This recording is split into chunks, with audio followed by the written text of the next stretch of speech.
So upon execution of the program, this is the first menu that first appears.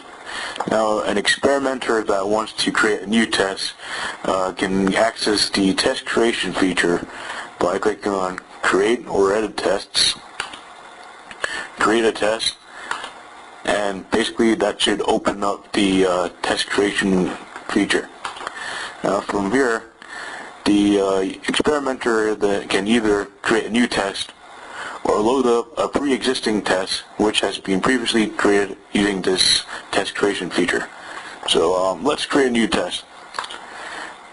Either selection, either creating or loading a test, would open up this interface.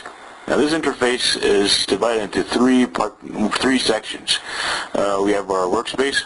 This basically shows one particular problem in the test.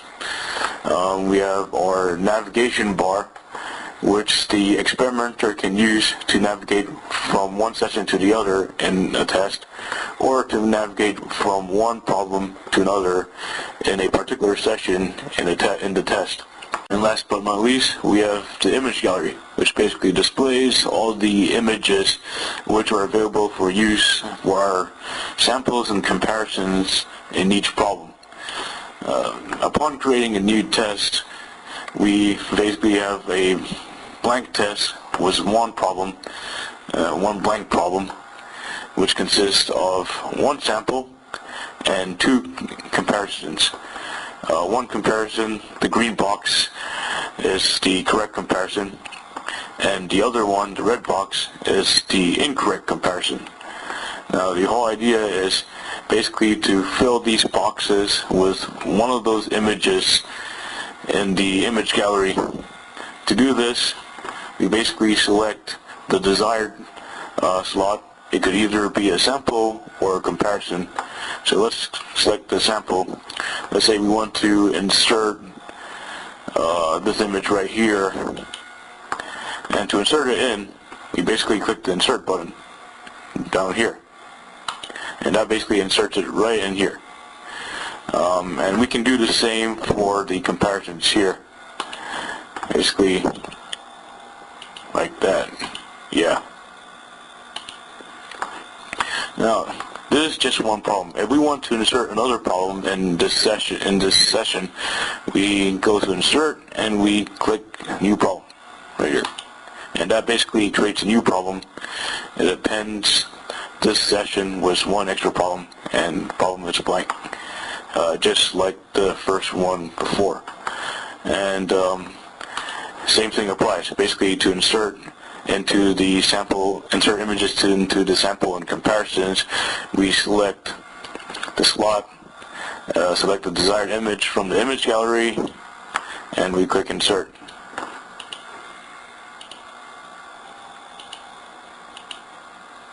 Now you notice there are two comparisons here. We have a right comparison and a wrong comparison. We don't necessarily have to stay with those two comparisons. If you want more comparisons, we can insert new comparisons, and basically that should insert a new comparison in the problem, and which we can insert an image in the same manner. And if there's one particular comparison that we want to get rid of, we select the comparison that we want to delete, and we go to Edit, and we remove the selected comparison like this. Yeah. Creation feature also gives the experimenter the ability to add multiple sessions in the test. Right now this test only has one session. So to insert a new session, we go to Insert and we go to New Session right there. And this should bring up a dialog box which requests for the session name. Session name could be anything, could just be any name like Phase 1 or Phase 2 or something, as long as it's not blank. So let's say we call this particular session Phase 2. Now, aside from the session name, it also requests for the session type, which is basically one of those four types of tests. Yeah.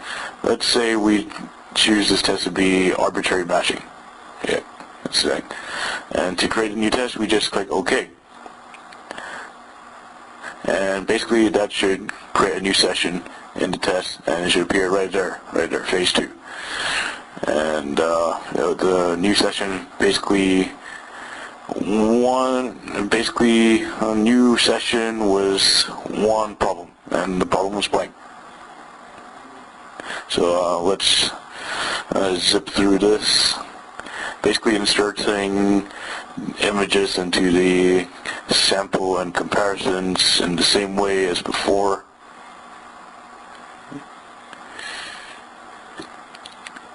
Yeah.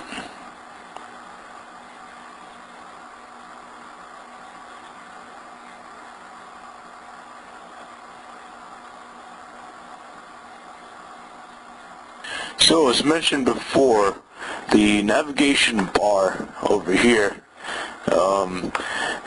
allows the experimenter to navigate between sessions in a test, as well as navigate between problems in one session in a test.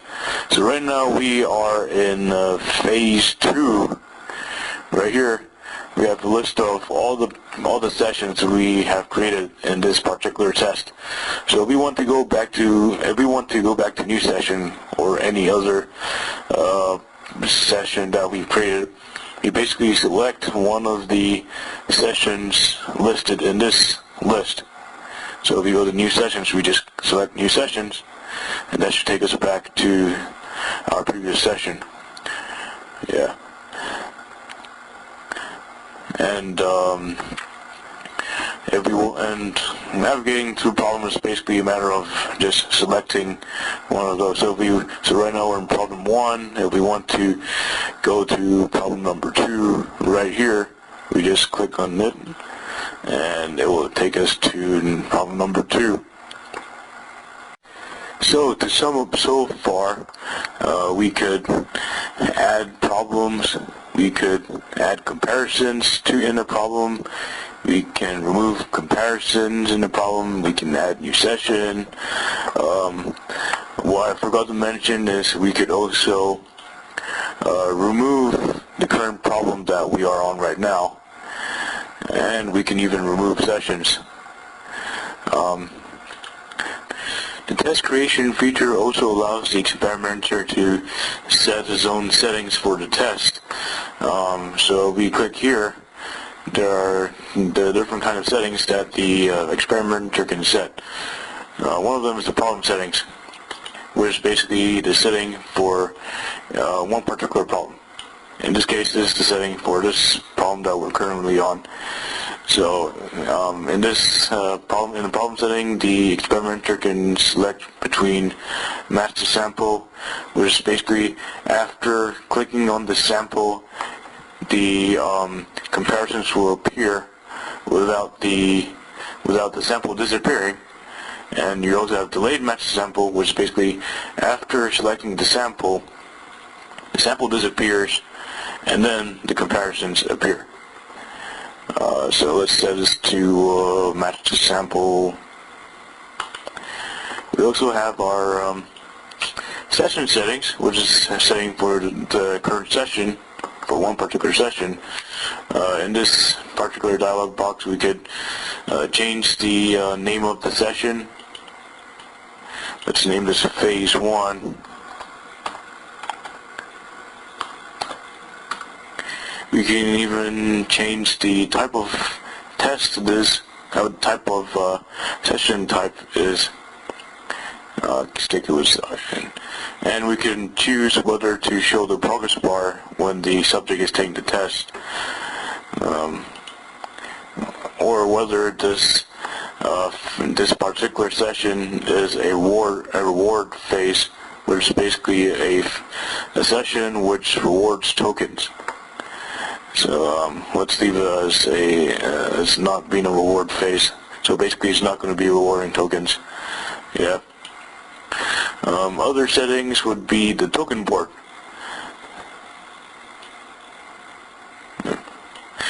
This dialog box allows us to add up to 4 tokens, which will be awarded to the subject each time he answers a question correct. So to add a token, let's basically click add token, and that should bring up this dialog box, which we could use to search for a particular image we want for our token. Let's choose M&M. I'm just gonna zip through it. We can add up to 4 tokens.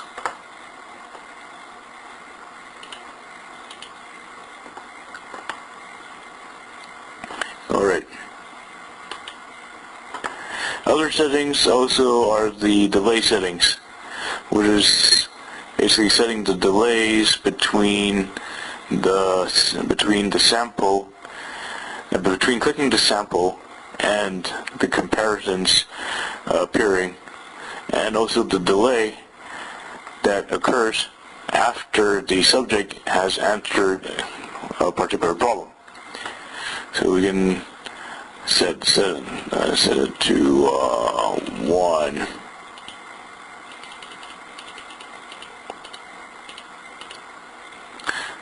Okay. Other things that the experimenter can do would be to set which token is awarded in a particular problem. This particular option can only be accessed if the session has been set to be a reward phase. Right now it hasn't. So just to demonstrate it, I'll just go back to the token board settings. No, sorry, it's not token board. It's the session settings and select reward tokens, and click OK. And that option should be available for us, just to be able to set the token rewarded in this particular question. And we're given this dialog box, which from there we could basically select the tokens that we have added into the token board settings. We can just basically select all the tokens we've added in and assign it. Let's assign M&M for that. Alright. So once we're done adding problems, adding sessions, adding tokens, assigning tokens, after we've completed the entire test, we can then save the test. That should bring in the save dialog box, and we could just basically save it anywhere in the local file system. I'm going to save it on my desktop. Let's call it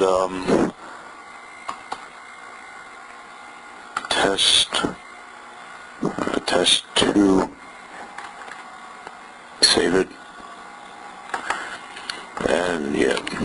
So once the test has been created, the experimenter can now assign the tests to 1 or more subjects in the system, and the assignment option is available in the create edit test.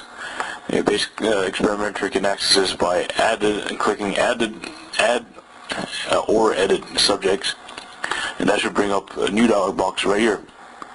Right now you can see that right now there are no subjects in the system. So what the experimenter can do would be to add new subjects in.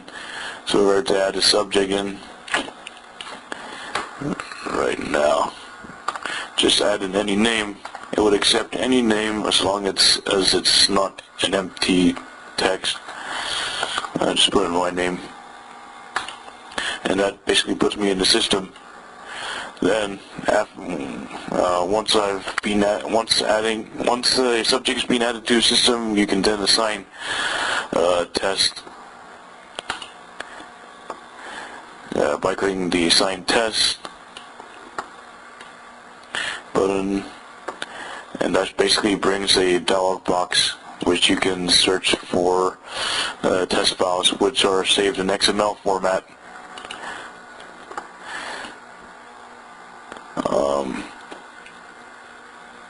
let's assign it sample test.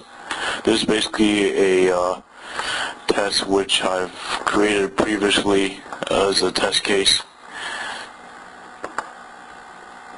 I think it's a much better example as the one I did recently. Yeah, so right now I've assigned I assigned the subject one particular test. You can assign more than one test. Basically it would list all here. So yeah, that's all on the experimenter side. So if a subject were to log into this, is to run this program, going back to the first menu that you see upon execution of the program, the subject would, to take a test, subject would click on Take Tests, and basically it should open this menu, and it should list, basically the subject has to select his name. Right now I'm the only one in the system. If there were more than one subject, whoever the subject is, they can select their name from there, and basically whoever it is, it would basically over here will display all the tests that are assigned to that particular subject. So a while ago I just assigned myself sample test, and sample test shows up here. To take any of the tests here, I would select the test and click select the test, and that basically opens the test runner, and it will run, basically the test runner will run exactly as the experimenter has set out to, basically following the settings of the tests. It's going to play exactly the way the test has been created.